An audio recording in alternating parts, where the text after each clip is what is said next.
And today we have a very special guest who's done so much work from the African continent to the rest of the world.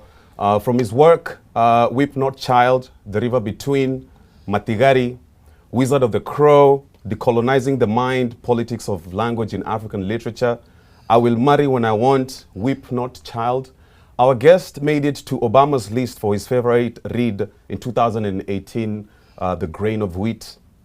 He's been awarded multiple times all around the world, including the Lotus Prize for Literature, Nonino International Prize for Literature, the National Book Critics Circle Award, as well as a couple of honorary degrees from the University of Auckland, the University of Dar es Salaam, and the Yale University.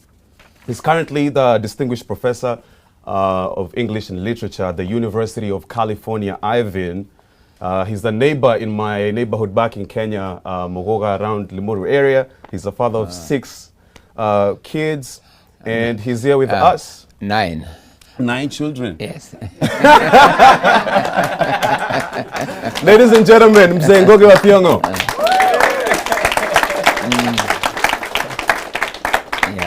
Yeah. Okay. Thank you. Yeah, I think, a lot of times, based on this information is, we depend on Google, but thanks for the correction. Yeah. It's an honor to have you with us today. Thank you for taking your time to be here on the show. It's an honor, Mzee. Oh, thank you very much. Yeah. And thank you for the welcome. And especially in this environment of this Lukinya fashion house. I thought it was absolutely amazing. Yeah. Before we started rolling the cameras, I was sharing with the audience that I had the privilege of doing your book. I was playing Wayaki in The River Between. We'll have a chat why Nyabura had to, we'll have a chat later about that. And all the other characters. Okay. Right. Yeah. That'll be fine. Yeah, thank you. We'll just go straight into a few questions. One being why it is at this time in the world, why it is important for us as Africans to embrace our language and our culture. You've done a lot of your literature work around that, putting emphasis around the importance of this, and I would love you to speak about that. Yes, the language question. Thank you for asking that question, because the language question is really central to our sense of being as African people, as any people for that matter. And let's look at how we came to be made to feel negative about our languages, or even how we came to be made to believe that our languages are the cause of division among us. Can you see even the very idea that what is our own is enemy to us, and what is not ours is what is a friend to us, or rather, what is ours disunites us, what is not ours brings us together. It's a kind of absurd when you come to think of it. But where shall I begin? English. Let's start with okay. Let me first a little bit of biography. As you know, in 1976, 77, I helped join others in Kenya in producing a play in Gikuyu language, my mother tongue. And the reason we did the play in Gikuyu because we were actually going to work in a village, right? So you couldn't go into a village and start asking people to learn English so you can do theater with them. You have to start with the language they spoke, correct? Right. So we produced a play called I'll Marry When I Want, in English translation, but in Gikuyu, Gahika Deda. And as you know, everybody knows, in November 1977, the play was stopped by the Kenyan government. And I, a professor of literature at Nairobi University, was put in a maximum security prison, the biggest prison in Kenya, as you know, Kamiti Maximum Security. And when I was there in Kamiti, I was asking myself, why? I think there's something illogical here. An African government, a post-colonial African government, puts me in a maximum security prison for writing or participating in the writing and production of a play in an African language, right? I had written other things in English before. I had done plays in English before, which were critical of the post-colonial condition, but I was not, except for once when I was taken to a police station for questioning, I was never put in a maximum, or in a prison for that matter, for doing work in English.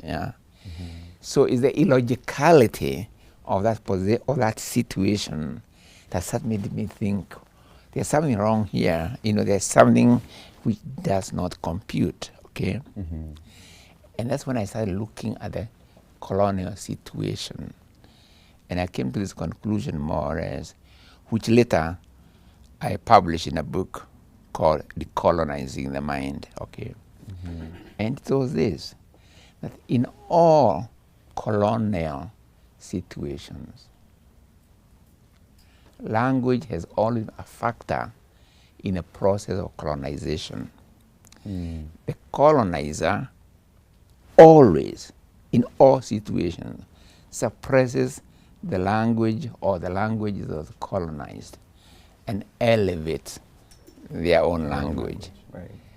And it's true in all African countries. It's true also in some European countries, like say Ireland, for instance. When Ireland was first conquered by the English, when they tried to settle there, for many years they could not conquer the Irish. They could not conquer the Irish. Then in 1585, a well-known English poet called Spenser, he's a contemporary of Shakespeare, wrote a book called A View of Ireland at the Present Time. And this book, quite quick, is a conversation between a visiting English lord from London and an English settler in Ireland. And what are they discussing? Why have we not been able to conquer the Irish? How can we do it? And they come up with two things. One, names. If we can destroy their naming system, how they name themselves, that would be one way, okay? But the other way is language, okay? If you can suppress their language and their naming system, they'll soon forget who they are, okay? Now, the same practice was followed with African people, enslaved African people, okay? When African people were brought up from the continent, part of what they call the process of breaking them down, what they call seasoning or whatever, you know, was language. I tell you, in the plantation in America and the Caribbean, African languages were banned. And some people called speaking African languages were even hanged, you know. We can do the same thing. I don't want to give a whole lecture, but you can do the same thing. You can see it in Native American kids. You can see it in Maori kids in New Zealand, you know. In Canada, what they call First Nations, the same pattern. Right. Even Japan, when they conquered Korea in 1910, from 1910 to 1945, the first thing they did was ban Korean names and then impose Japanese language. Okay? Right. So it became very important to me. Why is this? Because if you bind people, if you can colonize the people's language, you are really also colonize their mind, you know, and the history carried by that language and all the knowledges carried by that language, and all the history that makes people feel we are a people. You know, you are alienated from it. Right. And then mentally, you are made to attach yourself, root yourself in conqueror's language, and therefore you're more proud of the history carried by that language, the culture carried by that, the world outlook carried by that language. Right. No. So my position has been like this, you know. If you know all the languages of the world, and you don't know your mother tongue or your first language or the language of your culture, then that is surely self-enslavement, you know. Wow. Yeah, and very important. This is very important. But if you know your mother tongue or your first language, then add all the languages of the world to it. That's empowerment. Okay, you know. So the choice we really have is between empowerment and self-alienation, you know. And note how, in the case of African American and Caribbean, even when the African languages were suppressed and so on, they resisted by retaining African rhythms of speech, okay, and add to them English sounds, you know, or creating new languages, okay, to give them sense, you know. And those languages are the, you know, what has produced the spirituals, the blues, jazz, hip hop, a whole culture which is impacted with a global reach. So wherever so people using language, you know, a sense of a language that can give them a sense of who we are, or what the lady poet said, teach me to be me. The only way of teaching me to be me is through our relationship to our languages as foundation, and then add any other number of languages you want. Yeah.